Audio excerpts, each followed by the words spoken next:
Hola a todos, bienvenidos nuevamente a Red de Pymes. Hoy nos acompaña también de nuevo Julián Vázquez, es el gerente del Instituto para el Desarrollo de Antioquia IDEA.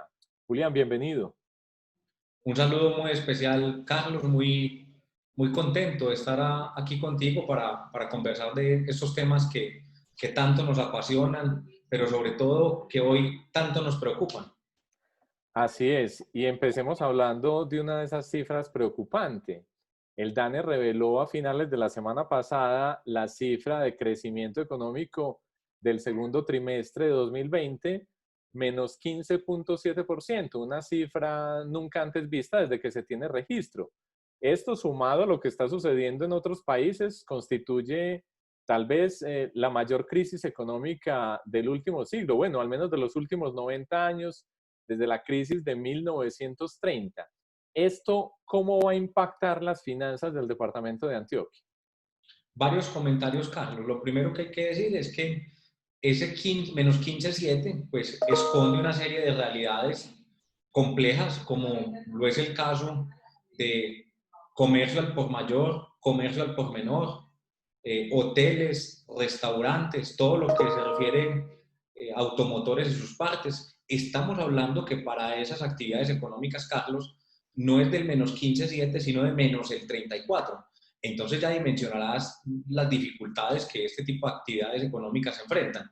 Yo quisiera, Carlos, para ambientar acá el tema, decir que la ecuación macroeconómica fundamental, o cómo se mueve la economía, para ponerlo en términos más básicos, se fundamenta en el consumo que realizan las familias, y las familias consumen cuando tienen empleo. Pero si la economía se comporta así como lo has mencionado y algunos temas que yo he mencionado, pues lo que significa es que no hay empleo. Si no hay empleo, pues la gente no tiene con qué mover esa variable fundamental de la economía, del Producto Interno Bruto, que es el consumo. La segunda variable fundamental, Carlos, es la inversión. Y si los negocios y la actividad económica está parada, si tenemos actividades que crecen el 34%, pues la inversión la realizan las empresas. Y aunque las tasas de interés de referencia del Banco de la República han disminuido de manera significativa, pues al estar desalentada la economía, al darse esa aceleración, no hay inversión. Aparece otra variable fundamental, que son las exportaciones netas, es decir, exportaciones e importaciones. Y bien sabes que la dinámica con el resto del mundo está congelada. ¿Qué nos queda? El gasto del gobierno. Entonces allí yo creo que esta es la principal salida para todo lo que significa el Producto Interno Bruto. ¿Cómo le pega esto a las finanzas del departamento y a las finanzas de los municipios? Si no hay actividad económica, pues obviamente las empresas pagan sus impuestos de acuerdo a sus ventas, de acuerdo a los estatutos tributarios, y obviamente allí las finanzas públicas se van a ver seriamente afectadas. Pero si la gente pierde el empleo, allí entonces lo que se nos va a afectar es el pago del predial. Entonces hoy, tanto la administración departamental, municipal, como el gobierno nacional mismo, pues se enfrenta a dificultades. Si nosotros los ciudadanos tenemos dificultades en el ingreso, pues obviamente el impuesto de renta también se ve afectado. Julián, algunas personas sostienen que el Estado podría subsidiar buena parte de esta crisis económica. Incluso hay una propuesta en el Congreso de la República de lo que se ha llamado una renta mínima para que las personas reciban lo que equivaldría a algo así como medio salario mínimo, un poco menos mensualmente mientras pasa la pandemia. ¿Usted cree que Colombia tiene cómo sufragar, cómo poder patrocinar este tipo de iniciativas? Carlos, la principal política social que puede hacer el gobierno hoy es la reactivación económica, en el entendido, pues obviamente, de que hay que velar por la salud de toda la población. Este es un país y un departamento tremendamente desigual. Yo te voy a mencionar dos o tres datos para que obviamente toda la audiencia tenga en su haber allí algunas cifras. Si hablamos de un municipio, por ejemplo, como Murindó, la población de Murindó, el 82% de su población tiene necesidades básicas insatisfechas. Al tiempo que pasa eso en Murindó, un municipio como Sabaneta, un municipio como Envigado, el 2% o menos de su población enfrenta necesidades básicas insatisfechas. Pero pensemos en otro municipio, para no pensar solamente en municipios del Urabá antioqueño. Pensemos en un municipio como Zaragoza, donde el 46% de su población tiene necesidades básicas insatisfechas. Un municipio como Nechí, el 54% de su población con necesidades básicas insatisfechas. Eso al tiempo, como un municipio como El Retiro, Carlos, que el 4.5, máximo 5% de su población tiene necesidades básicas insatisfechas. Entonces dimensiona un departamento como lo es Antioquia, en donde convive esos municipios que de una u otra forma tienen unas características muy particulares versus esos municipios alejados de la actividad económica, municipios alejados del desarrollo donde no tienen nada. Allí hay que pensar en políticas sociales que fomenten el empleo. Yo no soy muy amigo, Carlos, ni estoy convencido en que la mejor política social sea garantizar rentas. Hemos visto cómo la gente que tiene acceso a este tipo de ingresos, pues se convierte en un desincentivo para el empleo formal. Y eso no puede pasar en ninguna economía, Carlos. No puede ser que exista más incentivo a no trabajar que a trabajar. Y yo sí creo que se ha abierto una posibilidad sumamente importante para lo que significa el trabajo y el consumo local. La agricultura creo que está en uno de sus mejores momentos. Y el gobierno nacional también está enfrentando su propio reto. Es indudable que las rentas del gobierno nacional están enfrentando dificultades, unas derivadas del petróleo, pero otros se van a ocasionar esas afectaciones asociado obviamente a la caída de la actividad económica, y si se cae la actividad económica, la declaración de renta por parte de las empresas pues también va a sufrir su propia afectación. Así pues que, aunque la propuesta es interesante en términos de llegar a esas poblaciones que tanta dificultad enfrentan, yo creo que aquí hay que ir un poco más allá. Ahora, bien sabes, Carlos, que soy un amante de los municipios, amo recorrerlos y tengo que decir que el comportamiento en algunos municipios es muy diferente al que estamos viendo en territorios como el Valle de Aburrá. Yo no estoy tan convencido de que todos los municipios necesitan eso que estás planteando. Yo creo que hay unas poblaciones muy particulares en el Valle de Aburrá, dado obviamente la pérdida de los empleos de los que estamos hablando, que sí hay que pensar en múltiples estrategias. Creo que no es sano para el país las soluciones homogéneas cuando hay realidades heterogéneas. No podemos tratar con la misma política social el Bajo Cauca, un barrio con tanta dificultad, algunos barrios que tiene el municipio de Bello, algunos barrios que tiene el mismo Medellín, como lo es algunas dificultades que puede enfrentar un municipio como Sabaneta, como Guardia o como Copacabana. Entonces, yo sí creo que hay que pensar estrategias, pero definitivamente la mejor política social es fomentar la actividad económica, mucho más, porque a pesar de todo lo que se ha mencionado, Carlos, la vacuna pareciera no estar muy cerca de llegar. Así es, de hecho el gobernador suspendido Aníbal Gaviria y el gobernador encargado Luis Fernando Suárez han dicho que la mejor política social es la reactivación paulatina, gradual y segura de la economía. Sin embargo, gerente, todavía seguimos con ocupación de camas UCI cerca del 80-81%. Acabamos de pasar este fin de semana una cuarentena generalizada en el Valle de Aburrá, en el Valle de San Nicolás, en este caso, perdón.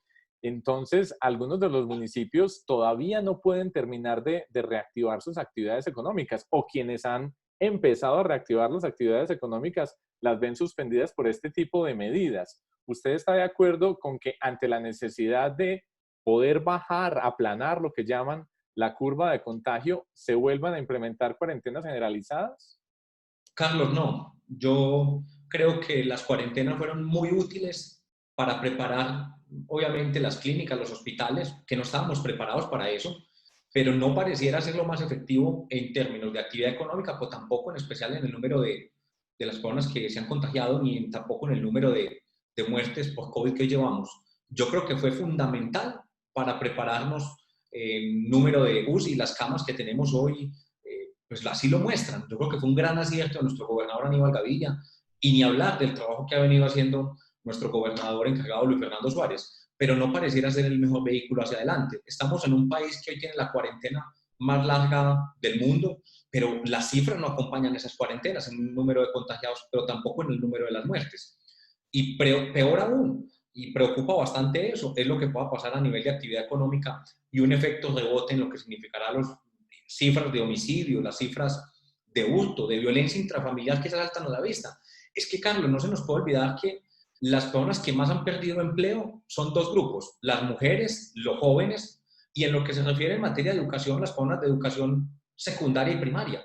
Las personas que menos han perdido empleo y que mantienen cierto nivel de ingresos son las personas que tienen estudios universitarios, en especial posgrado. Entonces, si bien es cierto, pareciera que la pandemia afecta en gran medida a las grandes urbes, también la pandemia tiene una serie de implicaciones en grupos poblacionales que históricamente se han visto afectados, como son las mujeres, como son los jóvenes y como es las personas con menos años de educación. Entonces yo no estaría de acuerdo, Carlos, con incrementar la cuarentena. Estoy totalmente de acuerdo es con el autocuidado y el cuidado del otro. Es que de nada nos ganamos con todas estas medidas de cuarentena si la gente pues decide en su lugar de residencia pues que lo visiten de manera permanente y que más que visitarlo, pues obviamente el tema de fiestas, que ya hemos visto que han saltado a la vista, pero uno a ratos también, Carlos, le parece muy berriondo esto, tantos meses de encierro, esto empieza a pasar factura también en los temas ya personales. Entonces yo no estaría de acuerdo, Carlos, definitivamente con incrementar la cuarentena. Estoy totalmente de acuerdo con el cuidado personal. Y que se apliquen eventualmente restricciones para grupos poblacionales o para áreas geográficas, ¿tampoco estaría de acuerdo con eso? Hombre, Carlos, si hay una población hoy que se ha visto afectada, son nuestros adultos mayores. Yo no sé, obviamente surgirán los estudios, la afectación psicológica, psiquiátrica, cognitiva de los adultos mayores. Yo creo que hay que mantener todo el cuidado, en eso no podemos ser inferiores a ese reto, pero debe ser muy berraco. La gente tantos meses guardada. Ahora, el tema de los niños es otro caso particular. Han salido muchos videos. Uno, pues, yo soy tío, tengo 3 sobrinos y no es nada sencillo. Unos sobrinos de menos de 5 años guardados tanto tiempo en la casa. Obviamente sabemos que los niños son ampliamente transmisores, aunque ellos no son los más afectados en términos de contagio y tampoco el virus es letal con ellos. Entonces, yo sí creo, Carlos, que aquí lo que tenemos que incrementar es la cultura del autocuidado. Creo que es el mejor vehículo.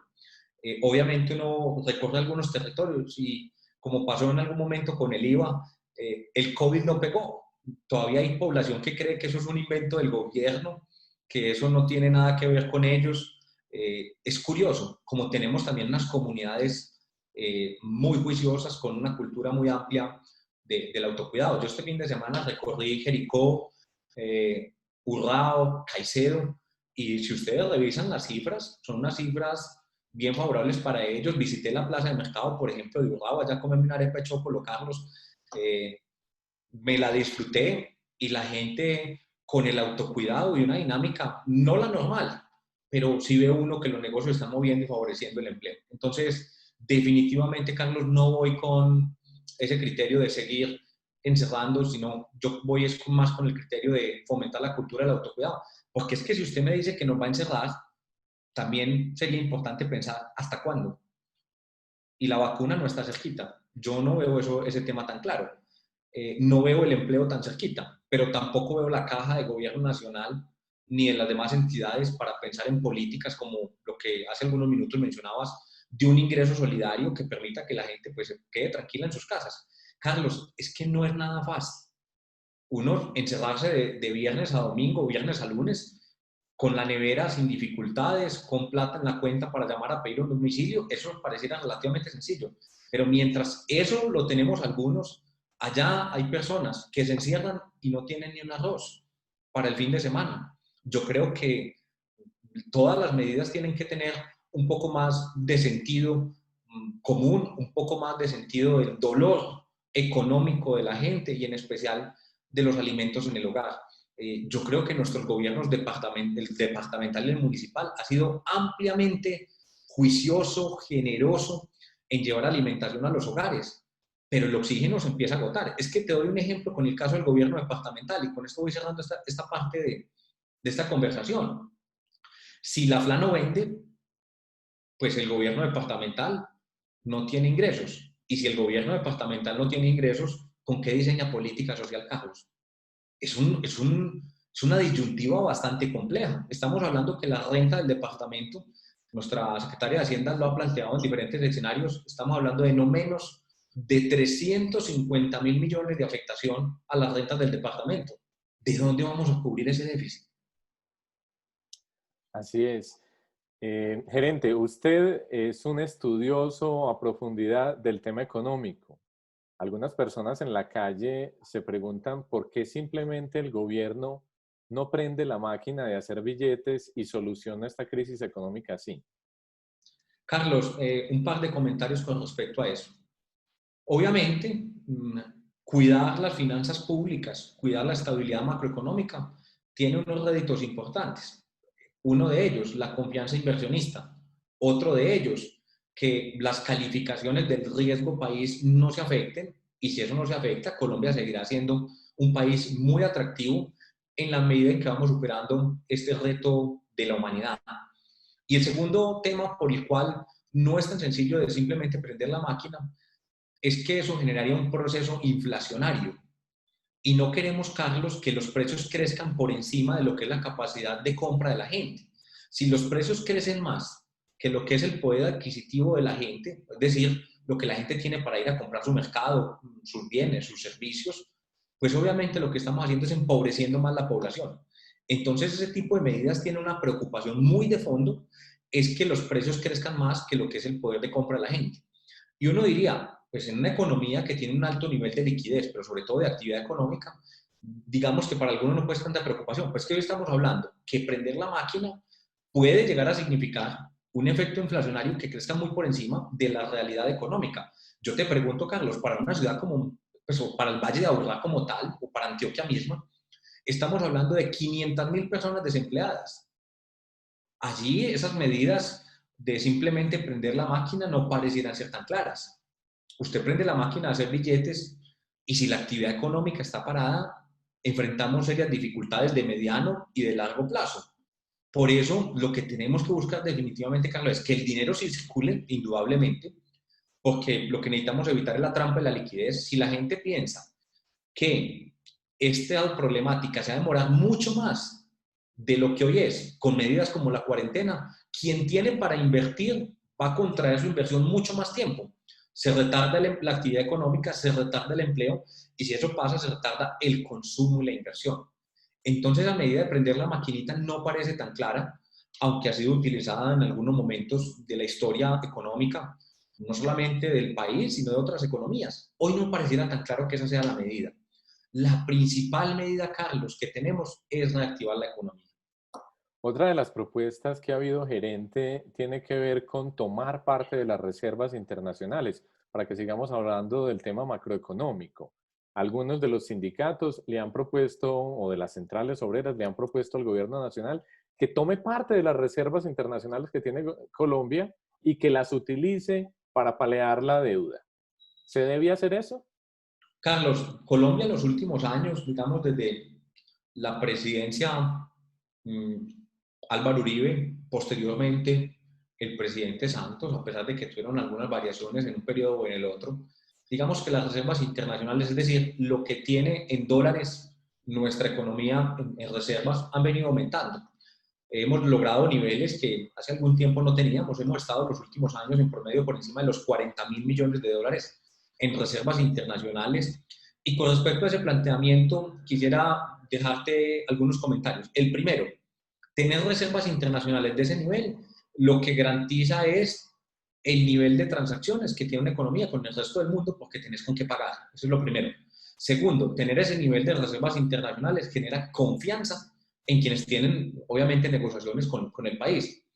Y con respecto a la propuesta que planteas, con el ánimo de contestarla, hay que esperar que nos propone el Ministerio de Hacienda y el Gobierno Nacional en ese plan Marshall o en ese plan de reactivación económica sin precedentes, que a lo mejor por ese camino, por el camino del endeudamiento, de la flexibilización de la regla fiscal, debería colocar, yo pienso que algunos han hablado de 100 billones, yo creería que esta dificultad requiere no menos de 200 billones de pesos para que se pueda reactivar la economía.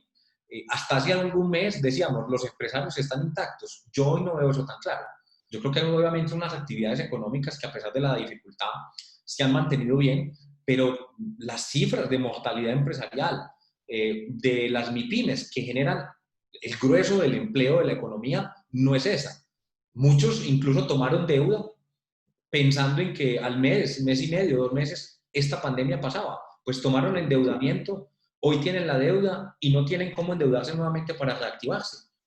Es por eso que si revisas las cifras de endeudamiento, de crédito, no se han venido moviendo como se movió en el primer mes de la pandemia. Porque es que el empresario también es muy práctico y dice, ¿yo para qué me voy a endeudar? Me voy a endeudar para pagar nómina. Es que estas cifras de desempleo que estamos viendo, Carlos, son el reflejo de que los empresarios hicieron un esfuerzo inicial y hoy no tienen cómo hacerlo. Y si no tomamos decisiones, plan de choque, un plan Marshall, una apuesta sin precedentes en materia económica, pues lo que vamos a ver es que la economía se va a ralentizar mucho más de lo que ya hemos visto. Causa cierto optimismo lo que hemos venido viendo en Bogotá, lo que vamos a ver ahora en Antioquia, con la reactivación parcial de algunas actividades económicas en favor de no seguir perdiendo empleos, pero también de no seguir enterrando más empresas. Entonces yo me daría una espera, Carlos, diciendo que es un camino que tiene el gobierno nacional en ese plan de reactivación, de tomar parte de esas reservas internacionales en favor de reactivar la economía. Yo creo que hay otros vehículos, particularmente pensado que hay que buscar que esos créditos, esos recursos que tiene el gobierno nacional, sean los recursos a 20 o 30 años. Y tanto Carlos, vos como yo, que seamos la generación del desgaste. Todavía tienes unos cuantos años para aportar a este país desde el nivel de actividad económica. Yo creo que tenemos que nosotros no pensar mucho en pensión y sí debemos pensar mucho en finanzas personales, pero en especial de entregar una, quizás 2 décadas, Carlos, de pagar impuestos, de formalizar la actividad económica en favor de que todo ese esfuerzo que estoy planteando, que hoy se tiene que hacer con múltiples fuentes de financiamiento de esa reactivación, reservas internacionales, no descarto lo otro que planteabas de la emisión, aprovechar el espacio fiscal que hay, hacer una modificación incluso a planes de desarrollo en favor de apostar todo en lo que significa reactivación económica, nos permita ir poco a poco superando esto.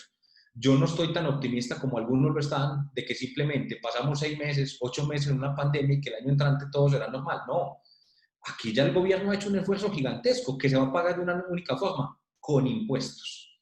A eso, Carlos, no nos podemos engañar. Grandes crisis requieren de grandes esfuerzos. Superamos la crisis hipotecaria de fin de siglo, la crisis del 98 y demás. Hemos pasado muchos años pagando consecuencias de ese momento complejo, pero también hemos visto cómo el país ha ido avanzando. A pesar de las críticas que podamos tener de nuestros gobernantes, el Colombia de hoy es un Colombia muy diferente al que tuvimos hace 3 décadas. Sin embargo, si no tomamos medidas de reactivación concretas, medidas sin precedentes, sin miedo y sobre todo acudiendo a todos los mecanismos o apalancamientos financieros, pues nos vamos a devolver a finales de los 90. Gerente, pasemos ahora para ir finalizando a un tema coyuntural acá en el departamento de Antioquia. El IDEA, la gobernación de Antioquia, son los principales socios de Hidroituango. La semana pasada, con la renuncia de la Junta de EPM, hubo muchísimo ruido alrededor de qué podía pasar con el proyecto hidroeléctrico. Incluso a finales de semana, Fitch and Ratings disminuyó la calificación de EPM de triple B a triple B menos, aunque Moody's ha mantenido la misma calificación. ¿A ustedes en el IDEA les preocupa el futuro del proyecto? Carlos, yo te agradezco por la forma de la pregunta, sin que eso cause que ahorita me hagas otra. Has dado donde es. ¿Qué tiene que preocupar a la IDEA y al gobierno departamental? El funcionamiento del proyecto. Carlos, estamos hablando que este es el proyecto más importante que tiene el país. El IDEA es dueño del 50.74%. La gobernación de Antioquia es dueña del 2.14%. Es decir, que gobierno departamental, es decir, gobernación como propietario del IDEA, estamos hablando de casi el 53%. Nuestra principal preocupación, ¿cuál es? Que el proyecto funcione. Estamos hablando que las conversaciones que hemos tenido inicialmente hace unos 15 días en la asamblea y posterior, de entrada en funcionamiento del 2022. Confiemos que esta situación que hoy está sobre la mesa se supere rápidamente, en primer lugar, en favor del país. ¿Por qué lo digo así, Carlos?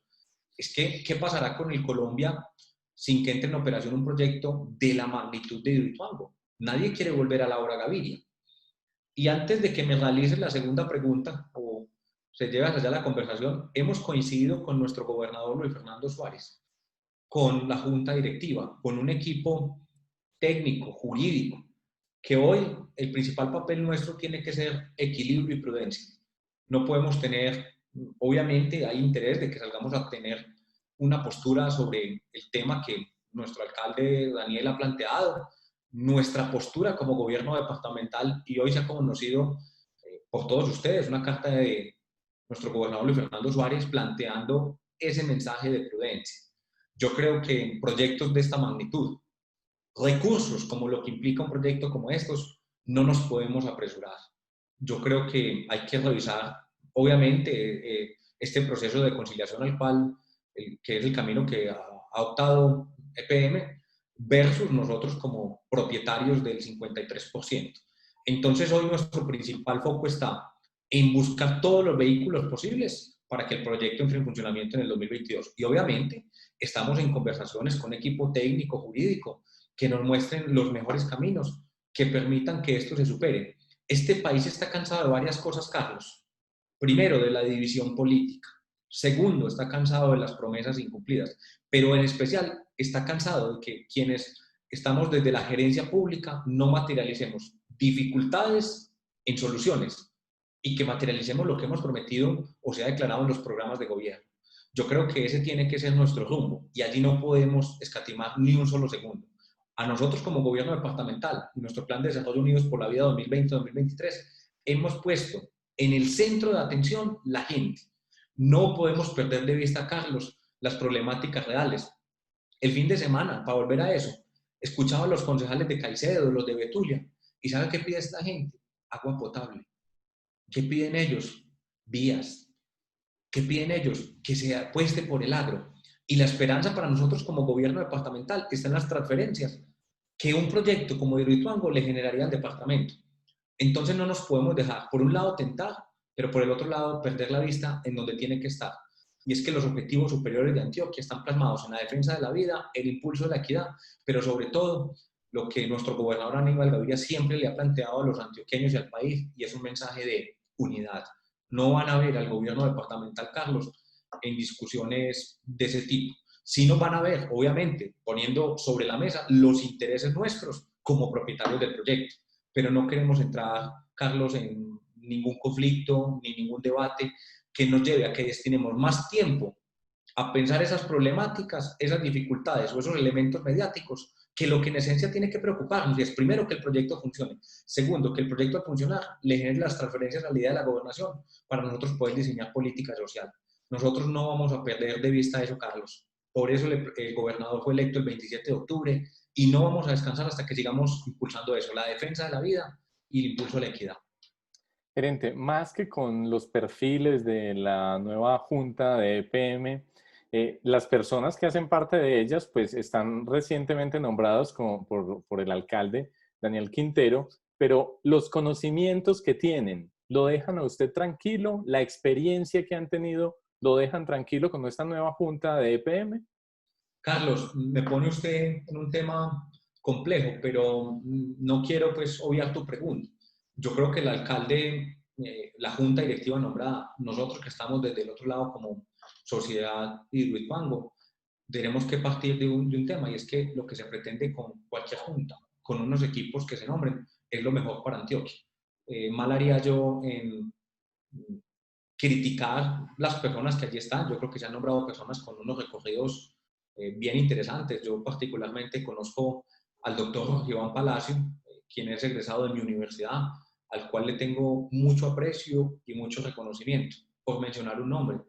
Él es alcalde Omar Flores. No, yo Carlos, de eso parto de un único supuesto, y es que aquí todos los que estamos al servicio de lo público deberíamos de buscar lo mejor para el país y lo mejor para el departamento. Entonces, que sea lo mejor para EPM, que se estabilice, que logremos avanzar en todos los frentes.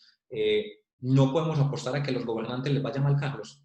Es que si a un gobernante le va mal a la ciudad o le va mal al departamento o al país. Yo creo que aquí ojalá logremos entre empresarios, gobierno departamental, sociedad civil, alcaldía misma, tirar para el mismo lado. Y nosotros por eso no vamos a desfallecer, Carlos, como gobierno departamental y con los valores que nuestro gobernador Aníbal Gaviria ha planteado a Antioquia, y es el mensaje de la unidad y los objetivos superiores como la defensa de la vida y la equidad. Gerente, muchas gracias por la claridad en sus respuestas y por acompañarnos el día de hoy en Redepymes. No, Carlos, hombre, a mí siempre me alegra mucho conversar, porque yo creo que esto más que una entrevista es un diálogo y Dios te pague por siempre invitarme y acá pues muy dispuestos y motivados para entregarle estos años a Antioquia. Como te lo decía hace algunos minutos, no nos tenemos que preocupar de que seamos la generación del desgaste, tenemos que estar felices porque servir es un privilegio y hay que hacerlo con todo el amor por Antioquia, Carlos, y por este país. Claro que sí, a servir. De nuevo, muchas gracias. Que esté muy bien. Un abrazo y una feliz tarde.